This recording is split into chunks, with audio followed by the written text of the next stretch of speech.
दोस्तों AC DC bulb यानी charging वाला बल्ब बिजली की सप्लाई से नहीं जल रहा है। जैसे बिजली की सप्लाई कट जा रही है ऑटोमेटिक ये जलने लग रहा है। तो इस प्रकार की प्रॉब्लम है, तो इसको कैसे ठीक करते हैं चलिए आज के इस वीडियो में जानेंगे। तो यहाँ पे एक होल्डर ले रहे हैं, पहले चेक करके आपको दिखा दे। तो यहाँ पे एक दूसरा बल्ब लेंगे कि इस होल्डर में सप्लाई है कि नहीं। तो अभी देखिएगा 100% ओके है। उसके बाद में ये चार्जिंग वाला बल्ब यानी एसी डीसी बल्ब इसमें लगाएंगे।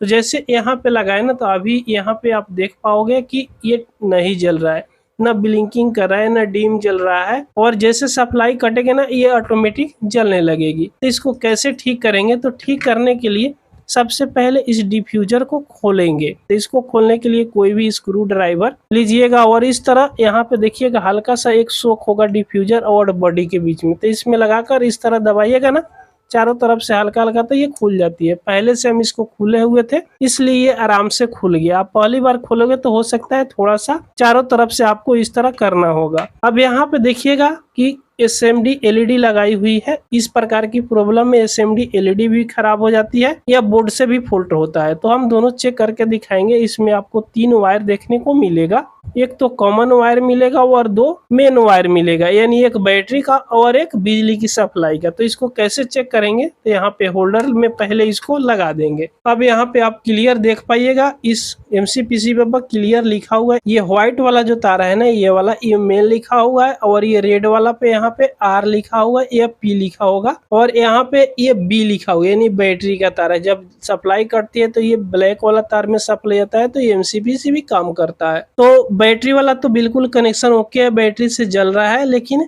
लाइन की सप्लाई से नहीं जल रहा है, बिजली की सप्लाई से। तो इस दोनों पॉइंट पर आपको चेक करना है कि कितना सप्लाई मिल रहा है। तो चलिए यहाँ पे ले लेते हैं मल्टीमीटर और मल्टीमीटर को आपको यहाँ पे सेलेक्ट करना है। DC 200 वोल्ट पर सेलेक्ट कीजिएगा और उसके बाद में चेक कीजिएगा। तो आपको सामने यहाँ पे हम चेक करके दिखाएंगे। अभी मल्टीमीटर में आप क्लियर देख पाओगे। अब इस दोनों पॉइंट पे यानी दोनों तार पर व्हाइट वाला पर और रेड वाला पर सप्लाई चेक करना है। तो सप्लाई तो मिल रहा है, कितना वोल्ट मिल रहा है? 56 वोल्ट सप्लाई मिल रहा है। तो ये MCPC भी 56 वोल्ट पर काम नहीं करेगा, कम से कम 100 वोल्ट या 90 वोल्ट होना चाहिए, तभी ये वर्क करेगा। ये कितने वाट का बल्ब है आप यहाँ पे क्लियर देख पाओगे। ये 9 वाट की बल्ब है। तो 9 वाट की बल्ब कम से कम 90 से 110 वोल्ट तक काम करती है। तो इसमें तो आधा सप्लाई मिल रहा है, तो आधे में तो ये काम करेगा नहीं। इसका मतलब कि ये MCPC में जितने भी SMD LED लगा होगा ये ठीक है। अभी ये देखने में भी लग रहा है कि ये खराब नहीं है, कोई भी SMD में लीकेज नहीं लग रहा है, ना काला धाबा लग रहा है, ना कोई टूटा हुआ है। तो इसका बोर्ड को आप खोलकर चेक करेंगे ताकि यहाँ सब प्रॉपर सप्लाई पहुंचेगा ना, तभी जाकर ये MCPC भी जलेगा। तो इसको यहाँ पहले होल्डर से निकाल लेते हैं। उसके बाद में यहाँ पे देखिएगा कुछ स्क्रू लगाया है। तो पहले मेन स्क्रू को खोल लेते हैं। तो ये दोनों मेन स्क्रू है और ये दोनों ये MCPC भी लगाया हुआ, इस पे कसा हुआ है। तो ये दोनों मेन स्क्रू को खोलेंगे तब जाकर इसमें का बोर्ड निकलेगा, यानी सर्किट निकलेगा। जो इसका ड्राइवर होता है वो निकलेगा। तो चलिए यहाँ से खोल लेते हैं। जैसे खोलेंगे ना, इसका ये वाला ड्राइवर है। आजकल तो सब डिजिटल ड्राइवर आ गया है। यहाँ पे देखिएगा टोटल SMD कंपोनेंट लगाया है। कुछ कंपोनेंट है जो आपको बड़ा कंपोनेंट मिलेगा ना, टोटल SMD कंपोनेंट लगाया हुआ है। ये बैटरी ठीक है, बैटरी से जल रहा है। अब इस बोर्ड में आपको चेक करना है कहाँ कहाँ सप्लाई आ रहा है। तो पहले ये 3 गो वायर जो आया हुआ है ना, इस पे भी आपको लिखा हुआ है मेन, B लिखा हुआ देखिएगा, MB और यहाँ पे देखिएगा R लिखा हुआ है। तो आपको चेक करना है M वाला पॉइंट और R वाला पॉइंट। इसी दोनों मेन में तो सप्लाई आ ही रहा है। ये R जो लिखा हुआ है ना, जो लाइन की सप्लाई से जलता है, उसी में सप्लाई नहीं आ रहा है। तो इस तरह पलटिएगा और यहाँ पे देख लीजिएगा इस बोर्ड में कहाँ पे सप्लाई है। तो ये वाला पॉइंट है रेड वाला को, तो इसको सप्लाई यहाँ से प्रिंट जाते हुए यहाँ तक आया हुआ है। इसके जस्ट नीचे यहाँ पे कौन सा कंपोनेंट है? तो यहाँ पे देखिएगा कॉइल है, ये ट्रांसफार्मर है। तो इस ट्रांसफार्मर को आपको चेक करना है। यहाँ तक सप्लाई आ रहा है तो पहले इस पे आपको सप्लाई चेक कर लेना है। तो इस ट्रांसफार्मर में 4 गो पॉइंट है देखिएगा, ये एक साइड की पॉइंट है और ये एक साइड की पॉइंट है। तो पहले यहाँ पे सप्लाई आपको चेक करना है, तो इसके लिए आप पहले होल्डर में लगा दीजिएगा और ध्यान दीजिएगा कि कैसे चेक करना है। हाथ टच भी नहीं कीजिएगा, नहीं तो हो सकता है आपको हाई वोल्टेज का झटका भी लग सकता है। तो इस तरह हम पकड़ लिए। उसके बाद में इसका सप्लाई चेक करने के लिए अभी यहाँ पे मल्टीमीटर में DC 200 वोल्ट पर ही रखेंगे और यहाँ पे चेक करेंगे। तो मेन इसमें कौन सा पॉइंट है, यहाँ पे आप देख लीजिएगा, ये वाला मेन पॉइंट है,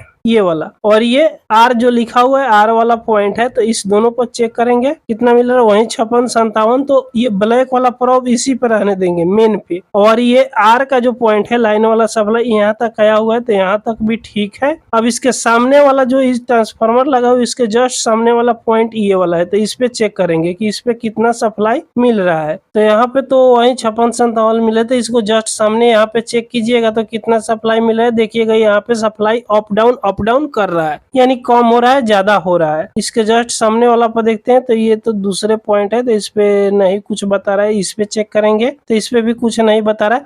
तो अब ये ट्रांसफार्मर है ना, ट्रांसफार्मर की इस पे कंटिन्यूटी मिलाना है। कंटिन्यूटी मिलाने के लिए यहाँ पे चलिए पहले होल्डर से निकाल देते हैं। उसके बाद में इस ट्रांसफार्मर को चेक करना है कि इस चारों पॉइंट में सप्लाई मिल रहा है कि नहीं। तो यहाँ पे देखिएगा ये कॉइल है, तो यहाँ पर और यहाँ पे जब चेक कीजिएगा मल्टीमीटर से ना, तो यहाँ बीप की मोड में यानी कंटिन्यूटी मोड पे कंटिन्यूटी मिलना चाहिए। तो इसके लिए यहाँ पे और यहाँ पे शायद आप क्लियर देख पाओगे, यहाँ पे और यहाँ पे आपको चेक करना है। तो इस दोनों पॉइंट पे यहाँ पे लगाकर दोनों प्रोब को चेक कीजिएगा। तो इसमें बीप की आवाज आ रही है, शायद यहाँ पे क्लियर आप देख पाओगे। हम नजदीक से दिखा दे आपको। अब यहाँ पे देख पाइएगा इस दोनों पॉइंट पे कंटिन्यूटी मिल रहा है। अब इसके दूसरे वाला सामने पे यहाँ पे आपको कंटिन्यूटी चेक करना है। तो यहाँ पे कोई भी कंटिन्यूटी नहीं मिल रहा है। अभी यहाँ पे आप क्लियर देख पाइएगा, कोई भी कंटिन्यूटी नहीं मिल रहा है। इस पे भी चेक करके देख रहे हैं तो कोई भी कंटिन्यूटी नहीं मिल रहा है। इस पे भी चेक करके दिख रहे हैं तो कोई भी कंटिन्यूटी, यानी दो पॉइंट पे कंटिन्यूटी मिल रहा है और इस दोनों पॉइंट पे कंटिन्यूटी नहीं मिल रहा है। तो ये छोटा सा जो ट्रांसफार्मर है ना, यही खराब हो गया है। तो इसको ठीक करना है। अगर इस ट्रांसफार्मर को आप ठीक करना जानते हो तो बहुत अच्छी बात है। अगर नहीं जानते हो तो इस प्रकार दूसरे किसी बोर्ड में ट्रांसफार्मर हो 4 लेग वाला,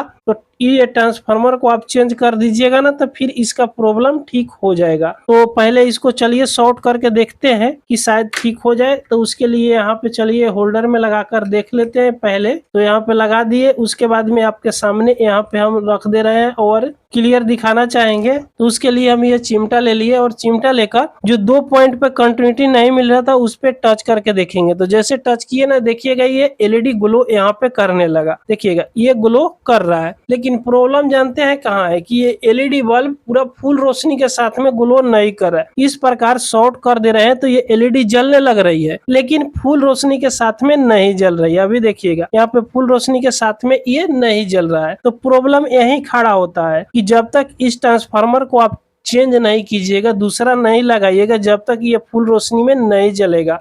अगर इसको शॉर्ट कर दीजिएगा तो जलने लगेगा, लेकिन फुल रोशनी के साथ में नहीं जलेगा। अगर इस प्रकार की सेम ट्रांसफार्मर 4 लेग वाला नहीं मिल रहा है तो एक तरफ तो बिल्कुल ये दोनों पॉइंट ठीक है, ये कंटिन्यूटी मिल रहा है, तो आपके पास इस प्रकार की 9 वाट की सर्किट बोर्ड होगा। जो खराब होगा तो उसका कॉइल ठीक ही होगा, लेकिन इसमें 2 ही पॉइंट रहता है। तो इस दोनों पॉइंट के जो खराब ये 2 पॉइंट है ना, उस दोनों पॉइंट पे आप लगा दीजिएगा तो ये फुल रोशनी के साथ में जलने लगेगा, क्योंकि ये ट्रांसफार्मर जो है 2 ही पॉइंट पे खराब है। अगर दोनों पॉइंट इसका खराब हो गया है, इस ट्रांसफार्मर की चारों लेग पे कंटिन्यूटी नहीं मिल रहा है, तो फिर आपको ये बदलना पड़ेगा। तो चलिए इसको लगाकर देखते हैं कि फुल रोशनी में ये LED जलता है कि नहीं जलता है। तो यहाँ से पहले इसको निकाल लेते हैं। तो ये छोटा सा ट्रांसफार्मर को हमने यहाँ पे निकाल लिया। अब इसमें कंटिन्यूटी पहले मिलाकर मल्टीमीटर से चेक करेंगे। तो यहाँ पे कंटिन्यूटी तो मिल रहा है, कोई भी दिक्कत नहीं है। अब दोनों जो पॉइंट यहाँ पे खराब हो गया है यानी कट गया है, इस पे पहले टच करके देखते हैं। तो जैसे यहाँ पे टच करेंगे आप देखिएगा फुल रोशनी के साथ में ये LED ग्लो करने लग रहा है। देखिएगा सही से इसमें कोई LED आप देख नहीं पाइएगा कि कौन सा जल रहा है कौन सा नहीं जल रहा है। शायद आपको हल्का सा कभी कभी ब्लिंकिंग नजर आ रहा है, कैमरा में ऐसे ब्लिंकिंग आपको दिखता होगा, क्योंकि इस तरह खुली आंखों से देखिएगा तो ये नहीं दिखता है। देखिएगा फुल रोशनी के साथ में जल रहा है। एक छोटा सा ये ट्रांसफार्मर लगा देंगे, तो अगर यहाँ पे एडजस्ट नहीं होगा तो इसमें 2 वायर जोड़कर किसी साइड लगा देंगे। तो 2 वायर यहाँ पे लेकर इस पे जोड़ लेते हैं। तो इस छोटा सा ट्रांसफार्मर में 2 वायर को हमने यहाँ पे जोड़ लिया। अब इस दोनों वायर को इस दोनों पॉइंट पे सोल्डिंग कर लेंगे। तो सोल्डिंग करने से पहले आप होल्डर से निकाल लीजिएगा। तो चलिए यहाँ से इसको हम निकाल कर सोल्डिंग कर ले रहे हैं दोनों वायर को सोल्डिंग कर लिए। अब चलिए इसको यहाँ पे सप्लाई देते हैं। जैसे सप्लाई दिए ये फुल रोशनी के साथ में अब यहाँ पे ये ग्लो करने लगा। अभी देखिएगा पूरा फुल रोशनी के साथ में जल रहा है। तो दोस्तों इस प्रकार अगर कोई भी एसी डीसी बल्ब यानी चार्जिंग वाला बल्ब में अगर लाइन से नहीं जल रहा है तो आप इस तरह ठीक कर सकते हो। अगर ट्रांसफार्मर खराब, अगर ट्रांसफार्मर मिल जा रहा है तो ये अलग से आपको जोड़ने का कोई भी जरूरत नहीं है। दोस्तों ये वीडियो आपको पसंद आई हो तो एक लाइक जरूर कर दीजिएगा। चैनल पर आप पहली बार आए हो तो सब्सक्राइब जरूर कर लीजिएगा। पूरा वीडियो देखने के लिए आपको बहुत बहुत धन्यवाद।